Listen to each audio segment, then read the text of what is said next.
Hey everyone, my name is Keshav. तो आज मैं आपके साथ एक वीडियो लेके आया हूँ जिसमें हम टेक्निकल एनालिसिस की रिवीजन करने वाले हैं, which is from CFA level 1 portfolio subject. और हम सब जानते हैं कि टेक्निकल एनालिसिस बहुत ही फेवरेट सब्जेक्ट रहता है जनरली स्टूडेंट्स का जो भी CFA को परस्यू करते हैं। तो ये जो भी एक वीडियो सीरीज़ बनने वाली है, इसमें मैं 10 के 10 सब्जेक्ट्स CFA लेवल 1 के रिवाइज़ करवाऊंगा। और दिस इज़ फॉर पीपल जो कि पहली बार सब्जेक्ट को नहीं देख रहे, एक बार गो थ्रू कर लिया है, या फिर थोड़ी सी गाइडेंस चाहिए, रिवीजन में हेल्प चाहिए। तो उस पर्पज़ के लिए एक video series I am doing. तो टेक्निकल एनालिसिस की जब भी हम बात करते हैं, कुछ पॉइंटर्स आते हैं, मतलब किस तरीके से चैप्टर है, मैं थोड़ा सा आइडिया दे देता हूँ। Principles and assumptions of technical analysis क्या होते हैं, टेक्निकल और बिहेवियरल फाइनेंस का क्या लिंक होता है, टेक्निकल और फंडामेंटल एनालिसिस का क्या कंपैरिजन होता है, अलग अलग तरह के टेक्निकल चार्ट्स क्या होते हैं, अलग अलग पैटर्न्स क्या होते हैं, अलग अलग इंडिकेटर्स क्या होते हैं, ट्रेंड, सपोर्ट, रेजिस्टेंस लाइंस क्या होते हैं, अलग अलग patterns, indicators, inter market analysis क्या हमारी स्टॉक मार्केट और मार्केट से भी रिलेटेड है, टेक्निकल एनालिसिस का एप्लीकेशन क्या होता है पोर्टफोलियो मैनेजमेंट पे। This is a new thing which have been added in our syllabus in 2022। तो स्टार्ट करते हैं टेक्निकल एनालिसिस। ये जो रिवीजन रहने वाली है, this is purely from exam point of view. इसमें कह सकते हैं कि मैं प्रैक्टिकल चीज़ों को ज़्यादा टच नहीं करूँगा, जहाँ ज़रूरी लगेगा वहाँ पे टच करूँगा, अदरवाइज एग्ज़ाम ओरिएंटेड रहेगा। तो accordingly let's start with this thing. तो अगर हम बात करें, ये कुछ पॉइंटर्स हैं जो कि आप सबको पता होने चाहिए। If markets are efficient that means movement in prices are random. Technical analysis जो भी कर रहा होता है, या फिर कोई कर रहा होता है, कोई नहीं भी कर रहा होता, तो हम ये मानते हैं कि मार्केट्स रैंडमली मूव करती हैं, प्राइसेस रैंडमली मूव करते हैं, इसलिए टेक्निकल एनालिसिस का कोई भी काम नहीं है। This is something which people generally से, आगे इसकी डिस्कशन करेंगे। मतलब ये जो पॉइंटर है एग्जाम पर्सपेक्टिव से लिखा हुआ है कि मार्केट्स एफिशिएंट होती हैं, मतलब मार्केट्स में जो प्राइस होता है तो बिल्कुल सही चल रहा होता है और कोई भी मार्केट के प्राइसेस को प्रेडिक्ट नहीं कर सकता। टेक्निकल एनालिसिस शॉर्ट टर्म के लिए भी यूज़ होती है और लॉन्ग टर्म के लिए भी यूज़ होती है। कैसे? अलग अलग टाइम फ्रेम पे। अगर आप डेली चार्ट खोल लो, वीकली चार्ट खोल लो, मंथली चार्ट खोल लो, तो लॉन्ग टाइम फ्रेम में भी टेक्निकल एनालिसिस वर्क करता है। तो this is one of the very important question, right. Technical analysis is older than fundamental analysis. अगर हम बात करें एज वाइज, तो फंडामेंटल अभी रिसेंटली आई है। क्यों? क्योंकि बैलेंस शीट, इनकम स्टेटमेंट और ये सब चीज़ें अभी रिसेंटली बननी स्टार्ट हुई हैं। और जो टेक्निकल है वो आज से 2000 साल पहले, 3000 साल पहले, तब से टेक्निकल चला आ रहा है। तो technical is older than fundamental. ये जो 3 पॉइंटर्स है एग्जाम के लिए, they are very very important. अगली बात करते हैं principles of technical analysis. Technical analysis में हम 2 चीज़ों की स्टडी करते हैं, that is price and volume. Price shows किस तरफ मार्केट जा रही है, वॉल्यूम शोज कितने जोर से जा रही है, क्या दम है या नहीं है। दम actually is shown by volume, ठीक है ना, that strong hands are participating in the move और नॉट। फंडामेंटल एनालिसिस बिलीव करता है कि मार्केट सफिशिएंट है। जो भी बैलेंस शीट स्टडी करता है, इनकम स्टेटमेंट स्टडी करता है, वो मानता है कि देखो मार्केट ना कोई प्रेडिक्ट नहीं कर सकता आप। तो ये टेक्निकल एनालिसिस बहुत ही ख़राब चीज़ है। Technical analyst believe that markets are inefficient. और जो टेक्निकल एनालिसिस करते हैं, उनका मानना ये है कि मार्केट्स इनएफिशिएंट है और कुछ ना कुछ साइकोलॉजिकल फैक्टर्स आते हैं, कुछ ना कुछ पैटर्न्स बनते हैं। क्यों? क्योंकि कुछ ना कुछ साइकोलॉजी, ह्यूमन साइकोलॉजी इन्वॉल्व होती है, जिस वजह से मार्केट्स को प्रिडिक्ट किया जा सकता है। फंडामेंटल में प्राइसिंग और वैल्यूएशन की बात करते हैं कि कंपनी, रिलायंस जैसी कंपनी है, इन्फोसिस कंपनी है, विप्रो कंपनी है, इसकी आज क्या वैल्यू होनी चाहिए। तो उसकी वैल्यूएशन अलग अलग मेथड से की जाती है। कैसे? EIC, इकोनॉमी इंडस्ट्री कंपनी, पहले इंडिया की इकोनॉमी को स्टडी करेंगे, फिर IT सेक्टर को स्टडी करेंगे, फिर IT में विप्रो, इन्फोसिस, TCS, जिस भी पर्टिकुलर कंपनी को स्टडी करेंगे।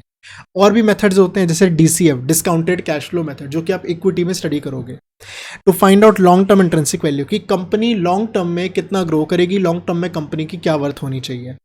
और इससे हम कंपेयर करते हैं एक्चुअल प्राइस से। अगर एक्चुअल प्राइस कम है तो स्टॉक को बाय कर लो। कोई शेयर अगर आज 100 रुपीज़ का चल रहा है और मैंने वैल्यूएशन की कि यार कंपनी का शेयर तो 500 रुपये होना चाहिए, तो मैं इस शेयर को आज बाय कर लूँगा। एंड वाइस वर्सा, अगर आज कंपनी का शेयर 300 चल रहा है और मैंने वैल्यूएशन की कंपनी का शेयर तो 100 होना चाहिए, मैं स्टॉक में इन्वेस्ट नहीं करूँगा या फिर मैं स्टॉक में शॉर्ट चले जाऊँगा।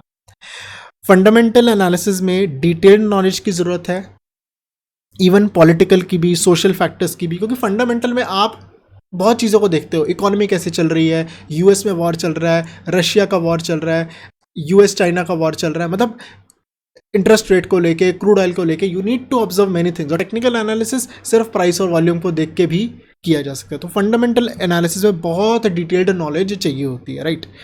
फंडामेंटल फाइनेंशियल स्टेटमेंट्स के ऊपर डिपेंड करती है, income statement, balance sheet, cash flow, changes in equity, notes to accounts.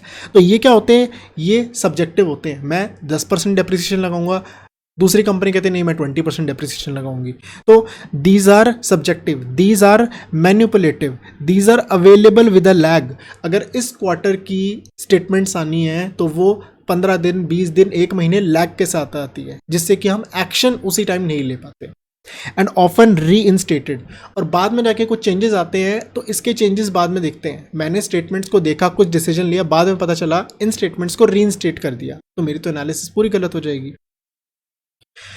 Commodity और करेंसीज की कोई भी वैल्यूएशन नहीं कर सकता। वैल्यूएशन एज इन इनके कोई भी कैश फ्लोज नहीं होते। आपने अगर गोल्ड लिया, गोल्ड से कुछ मिलता नहीं है। आपने अगर स्टॉक लिया, स्टॉक से डिविडेंड मिलता है। आपने अगर बॉन्ड लिया, बॉन्ड से इंटरेस्ट मिलता है। कमोडिटीज से, करेंसीज से, कमोडिटी मतलब गोल्ड आ गया, सिल्वर आ गया, ये सब चीज़ों से आपको future stream of cash flows नहीं मिलते, इसलिए इसमें डिस्काउंटेड कैश फ्लो मेथड नहीं लगाते। डिस्काउंटेड कैश फ्लो हम कैश फ्लोज को पुल करते हैं। तो यहाँ पे टेक्निकल एनालिसिस बहुत ज़्यादा वर्क करती है कमोडिटीज एंड करेंसीज में। स्टॉक्स में भी करती है बट यहाँ पे बहुत ज़्यादा करती है। This can be a very important question. However, in order for technical analysis to be effective, the security should be traded freely, मतलब कोई कंट्रोल नहीं होना चाहिए। पाकिस्तान के जो इंडेक्स है, कराची स्टॉक इंडेक्स, वहाँ पे शॉर्ट सेलिंग को डिसअलाउ कर दिया था। क्यों? क्योंकि पता है वहाँ की कंट्री, उनको लग रहा था कि इकोनॉमी थोड़ी सी वीक है, कंट्री थोड़ी ख़राब है, तो लोग शॉर्ट कर करके, क्योंकि मार्केट गिरती जा रही, शॉर्ट करके पैसा बना रहे थे। और अगर शॉर्ट करने की अपॉर्चुनिटीज़ हटा दें तो क्या शेयर का ट्रू प्राइस आ सकती है? आपको बोला आप सिर्फ शेयर्स खरीद सकते हो, बेच नहीं सकते। बेच इन द सेंस कि शेयर ना होकर आप सेल नहीं कर सकते, शॉर्ट सेलिंग जिसे हम कहते हैं। तो उस केस में ट्रू प्राइसिंग आने में थोड़ी सी डिफिकल्टी रहती है। That's why security should be freely traded, तभी उसकी प्राइस जो होनी चाहिए, जो पैटर्न बनने चाहिए, जो एक प्रेडिक्शन आनी चाहिए, वो थोड़ी सी ईजी हो जाती है अगर उसको फ्रीली ट्रेड कर दें। अगर गवर्नमेंट ने बोला है शुगर का प्राइस इससे ज़्यादा नहीं होगा, तो अगर शुगर की भी ट्रेडिंग है तो उस केस में एक अपर लिमिट के आके वहाँ पे शुगर का प्राइस रुक जाएगा, वहाँ से ऊपर नहीं जाएगा। या गवर्नमेंट ने बोला कम से कम इतने तो शुगर का प्राइस रहेगा, तो वहाँ प्राइस पे आकर रुक जाए। जहाँ पे फ्री मूवमेंट होती है वहाँ पे टेक्निकल एनालिसिस बहुत अच्छे से काम करती है। That is market should be liquid. Government intervention is quite common in commodity and currency. Currency के केस में आज की अगर हम बात करें, रुपी बहुत ज़्यादा डिप्रिशिएट कर रहा है, डॉलर बहुत ज़्यादा अप्रिशिएट कर रहा है, तो यहाँ पे आरबीआई आके इंटरवेंशन करेगी और डॉलर की एक्सट्रीम मूवमेंट या रुपये की एक्सट्रीम मूवमेंट अपसाइड या डाउन साइड को कंट्रोल करती है। तो यहाँ पे टेक्निकल एनालिसिस थोड़ी सी लेस इफेक्टिव भी हो सकती है। अगली बात करें, टेक्निकल एनालिसिस में प्राइस और वॉल्यूम की बात करते हैं। प्राइस और वॉल्यूम ऑब्जेक्टिव होते हैं। मुझे अगर शेयर 100 रुपीज़ का दिख रहा है, आपको भी शेयर 100 रुपीज़ का दिख रहा है, ये नहीं कि मेरे पास अलग है आपके पास अलग है। एक्यूरेट होता है, जो है वही दिख रहा है, ऐसा नहीं कुछ अलग सा दिख रहा है। रेडिली अवेलेबल, इजीली देख सकते हैं। However both fundamental and technical are subjective. मुझे लगता है एक चार्ट को देख के मैं बोलूँ बाय करना है, आप एक चार्ट को देख को सेल करना है। मैंने इनकम स्टेटमेंट देख के बोला बाय करना है, आपने इनकम स्टेटमेंट देख के बोला सेल करना है। तो these are very subjective in nature. Chart में है 3 different analysis by 3 different analyst. एक बंदा कहेगा मार्केट ऊपर जाएगी, एक बंदा कहेगा मार्केट नीचे जाएगी, एक बंदा कहेगा मार्केट यहीं पे ऊपर नीचे होती रहेगी, टहलती रहेगी, साइडवेज रहेगी। अगर हम बात करें, 3 तरह के पैटर्न होते हैं। एक होता है rising peak and trough, that is higher high and higher low. ये जो हाई बन रहा है ये और हाई बनते जा रहे हैं, और जो लो बन रहे हैं वो भी हाई बनते जा रहे हैं। इसे कहते हैं एक अप ट्रेंड। जब भी हायर हाई बने और हायर लो बने, that's known as an up trend या राइजिंग पीक एंड ट्रफ। इसी तरीके से फॉलिंग पीक एंड ट्रफ भी होता है। जो लो बन रहे हैं वो फ्रेश लोज बनते जा रहे हैं, लोअर लो, और जो हाई बन रहे हैं वो भी और लो बनते जा रहे हैं, that is lower low and lower high. This is known as a down trend, या कह सकते हैं फॉलिंग पीक एंड ट्रफ। और एक होती है साइडवेज मार्केट, मार्केट साइड में ऊपर नीचे एक रेंज के अंदर चल रही है, राइट। टेक्निकल एनालिसिस की कुछ अजम्पशंस होती हैं। प्राइसेस डिमांड और सप्लाई से होती है ना फ्रीली ट्रेडेड लिक्विड मार्केट। ज़्यादा डिमांड होगी शेयर भाग जाएगा, ज़्यादा सप्लाई होगी मतलब सेलर ज़्यादा होंगे तो मार्केट नीचे गिर जाएगी। Demand and supply are driven by both rational and irrational factors. मुझे लग रहा है कंपनी बहुत अच्छी है, बाय कर लो। मुझे लग रहा है चार्ट्स बहुत अच्छे लग रहे हैं, बाय कर लो। This is rational. मेरे पापा ने बताया था ये शेयर अच्छा है, इसको ले लेता हूँ। मेरे दोस्त ने बताया था ये शेयर ले लेता हूँ। टेलीग्राम चैनल पे ये शेयर आया था, ले लेता हूँ। इरैशनल। तो ये दोनों फैक्टर्स प्ले आउट करते हैं और उस वजह से मार्केट में प्राइसेस की मूवमेंट होती है। Share price moves in identifiable trends, मतलब ट्रेंड्स दिखते हैं। जैसे हमने 3 ट्रेंड्स की बात की, हर टाइम इन 3 में से कोई ना कोई ट्रेंड चल रहा होता है, छोटे टाइम फ्रेम पे, बड़े टाइम फ्रेम पे, हर टाइम फ्रेम पे। एंड पैटर्न्स की अभी हम बात करेंगे। एक पैटर्न में अभी आपको बता दूंगा, हेड एंड शोल्डर पैटर्न, जो कि बहुत फेमस है, which tends to persist and repeat. And ये जो पैटर्न्स होते हैं, ये जो ट्रेंड्स होते हैं, ये रिपीट होते रहते हैं। Also there are several patterns, for example head and shoulder pattern. Head and shoulder pattern एक रिवर्सल पैटर्न होता है, अभी हम बात करेंगे डिटेल में। हेड एंड शोल्डर में एक हेड बनता है, ये शोल्डर्स बनते हैं और इसे हम नेकलाइन कहते हैं। जब भी मार्केट इस तरीके से ऊपर जाती है, इसने ये शोल्डर बनाया, ये हेड बनाया और ये राइट शोल्डर बनाया। तो जब भी ये नेकलाइन से नीचे क्रॉस करेगी, उस केस में मार्केट को नीचे जाना चाहिए। दिस इज समथिंग जो कि देखा गया है, ऐसा होता है, कोई लॉजिक नहीं है। लॉजिक अगर फिर भी बात करें, लॉजिक ये है क्योंकि लोग मानते हैं ऐसा होगा, तो यहां पे सब sell sell sell sell sell करेंगे और इवेंचुअली नीचे शेयर चला जाएगा। कितना जाएगा? नेकलाइन से लेके हेड तक जितना डिफरेंस है उतना ही नीचे जाएगा। दिस इज समथिंग होता नहीं है, but from academic point of view बता रहा हूं, इतना होता है, राइट। ट्रेंड रिवर्सल क्यों होता है? ये ट्रेंड बढ़ता हुआ ट्रेंड था, ये राइजिंग ट्रेंड था, ये रिवर्सल क्यों हो गया? Because of shift in demand and supply. यहाँ पर डिमांड ज़्यादा थी, बायर ज़्यादा थे, और यहाँ पे सप्लाई ज़्यादा थी, सेलर ज़्यादा थे। Shift in demand and supply, no matter why they occur, can be captured in chart patterns. क्यों होता है कि पीछे मत देखो, हो रहा है उसको कैप्चर करो, दैट्स मोर इंपॉर्टेंट।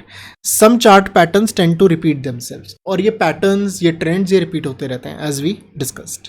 अब कुछ इंपॉर्टेंट पॉइंटर्स डिस्कस कर लेते हैं।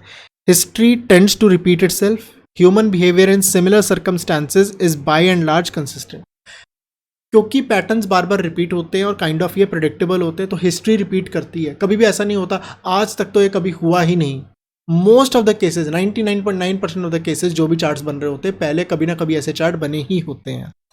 टेक्निकल एनालिसिस ओल्डर है फंडामेंटल से, ये हमने बात की हुई है, लेकिन ग्रेटर एक्सेप्टेंस फंडामेंटल को दी जाती है। क्यों? क्योंकि फंडामेंटल के पीछे कुछ लॉजिक होते हैं। टेक्निकल क्या है? लोग मान रहे हैं इसलिए हो रहा है, right. Technical short term long term दोनों के लिए होता है। This is something we have discussed. Technical contradicts efficient market hypothesis, ये हम इक्विटी चैप्टर के अंदर पढ़ेंगे। एफिशिएंट मार्केट हाइपोथेसिस कहती है कि मार्केट में जो प्राइस चल रहा है सही चल रहा है, कुछ भी गलत नहीं चल रहा। और टेक्निकल कहता है नहीं नहीं नहीं, प्राइस गलत चल रहा है, मैं बताऊंगा सही प्राइस कहाँ जाएगा, मार्केट कहाँ पे जाएगी, कहाँ पे नहीं जाएगी। Because of presence of psychological factors, क्योंकि लोग नॉन रैंडम तरीके से काम करते हैं, लोग हमेशा रैशनल तरीके से वर्क नहीं करते। तो इस वीडियो को हम यहीं पे एंड करते हैं। आने वाले पार्ट्स में ज़रूर मैं और इसको एक्सप्लेन करूँगा क्या क्या चीज़ें हैं। पूरे सब्जेक्ट को, पूरे चैप्टर्स को, पूरे सिलेबस को हम कंप्लीट करेंगे इन शॉर्ट वीडियोस के वे के थ्रू। आपको कोई भी चीज़ इसमें लगे कि कुछ एडिशन होना चाहिए, कुछ रिडक्शन होना चाहिए, कुछ इंप्रूवमेंट होनी चाहिए, make sure you tell me in the comment section. And thank you, bye bye.